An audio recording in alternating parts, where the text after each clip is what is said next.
Alright, so now that you've listened to Hall's motet, you can see that Hall is an excellent example of the change in composition to include a more ornamental upper part.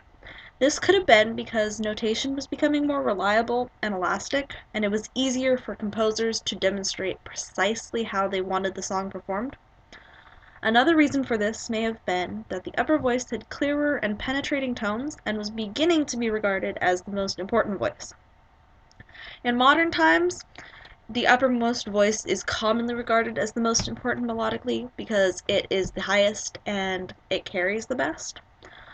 Western choral compositions will often weave the melody throughout all the voice parts, but still the sopranos have the melodies the majority of the time in four-part harmonic structure.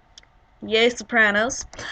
But in medieval times, it was quite radical to consider that one of the parts could be more important than the others from a musical standpoint.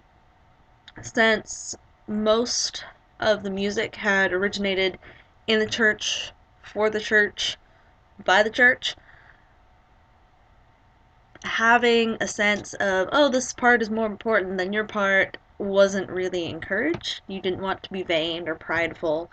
And so having this new idea that the triplum could be the most important line of all was a little bit crazy for them. But it quickly took off and became the normal.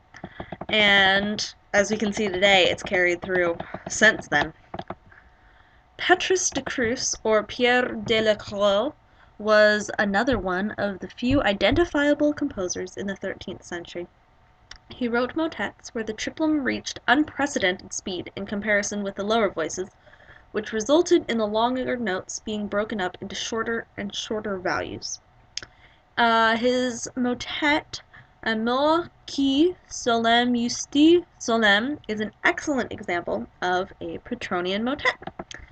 It is quite possible that the tenor and motetus were played instrumentally because of the really quite fast speed of the triplum. Sometimes it was hard to keep up, or it would be distracting to have other voices, but it's impossible to know for sure exactly when it would have been performed with instruments and when it would have been performed vocally. So, if you could go to listening example number 4. Now, it's on YouTube, and just listen to the first minute or so. It's got a visualization of the text, and so it should be pretty easy to see. Alright, have fun.